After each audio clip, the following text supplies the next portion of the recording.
দীর্ঘ ৩৩ বছর পর বা ৩ দশক পর তিনি চুক্তি থেকে সরে আসছেন এবং তিনি বলছেন যে এইবার পারমাণবিক চুক্তি বা পারমাণবিক শক্তির পরীক্ষা আমরা করব, যেখানে বারবার করে একটা বিশ্ব সর্বসম্মত চুক্তি ছিল রাষ্ট্রসংঘের যে কোনোভাবে পারমাণবিক যে শক্তি সেই শক্তির ব্যবহার বা অন্যান্য ক্ষেত্রে সেই পরীক্ষা আর করা হবে না।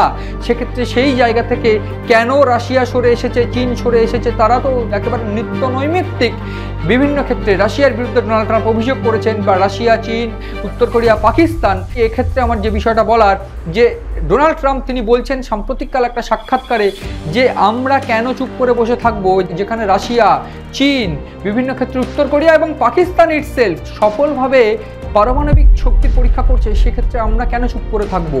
এবং এই ঘটনা বা এই বক্তব্যের সঙ্গে রিলেট করতে আমার ইচ্ছে হচ্ছে, তবে কি ভারতের তরফ থেকে অপারেশন সিঁদুরে যে কিরানা হিলসের হামলা, সেই হামলার তথ্য বা সেই হামলার বিষয়ে কি একেবারে সঠিক ছিল ভারত? এবং বারবার করে যে তথ্য গোয়েন্দাদের তরফ থেকে উঠে এসেছিল যে এই কিরানা হিলসে হামলার পর, যেটা পারমাণবিক ঘাঁটি, সেই হামলার পর সেখানে ভূমিকম্প হয়, সেক্ষেত্রে পারমাণবিক ক্ষতি হয়েছে কিনা দেখার জন্য আমেরিকার থেকে লোক এসেছিল এই পাকিস্তানে অপারেশন সিঁদুরের পর।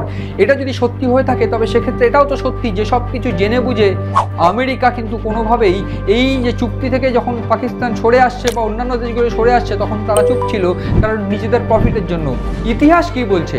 ইতিহাসও কিন্তু এই একই কথা বলছে। তার কারণ ইতিহাস যদি দেখা যায় 1970 থেকে 80 দশকে পাকিস্তান যখন গোপনে পারমাণবিক বোমার ব্লুপ্রিন্ট ও প্রযুক্তি সংগ্রহ করে AQ খান নেটওয়ার্ক থেকে, তখন বিশেষ করে ইউরেনিয়াম সমৃদ্ধকরণ যে প্রযুক্তি, সেই প্রযুক্তি কিন্তু এই সমস্ত বিষয় কিন্তু আমেরিকা জানতেন।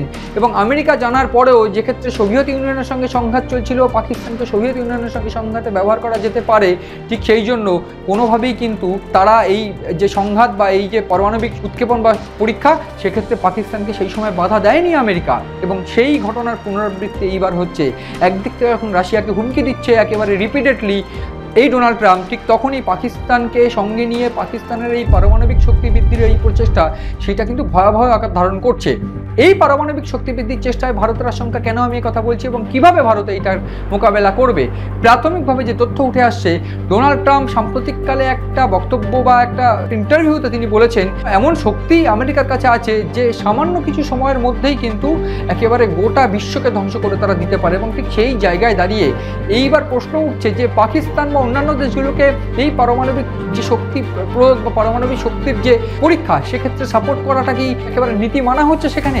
এই প্রশ্নগুলো উঠছে। এবং তারপরেই যে বিষয়টা একেবারে পরিষ্কার হয়ে যাচ্ছে যে ডোনাল্ড ট্রাম্পের এই হুঁশিয়ারি বা এই হুমকি, এটা যেমন রাশিয়ার ক্ষেত্রে বা রাশিয়ার বিরুদ্ধে বা অন্যান্য ক্ষেত্রে চীনের বিরুদ্ধে, ঠিক সেক্ষেত্রে পাকিস্তানকে সঙ্গে নিয়ে এই যে ঘটনা কার্যকলাপগুলো তারা চালাতে চাইছে বা ডোনাল্ড ট্রাম্প চালাতে চাইছে, সেক্ষেত্রে কিন্তু একেবারে ইনডাইরেক্টলি ভারতও জড়িয়ে পড়বে। তার কারণ যে ত্রিশক্তি জোট, যেক্ষেত্রে রাশিয়া রয়েছে, চীন রয়েছে এবং ভারত রয়েছে, এই ত্রিশক্তি জোট গোটা বিশ্বকে দেখিয়ে দিয়েছে যে কীভাবে ডলার সিস্টেমকে ভেঙে এই ব্রিক্স কারেন্সিকে আনতে হবে বা কীভাবে এই আমেরিকার আধিপত্যকে ভাঙা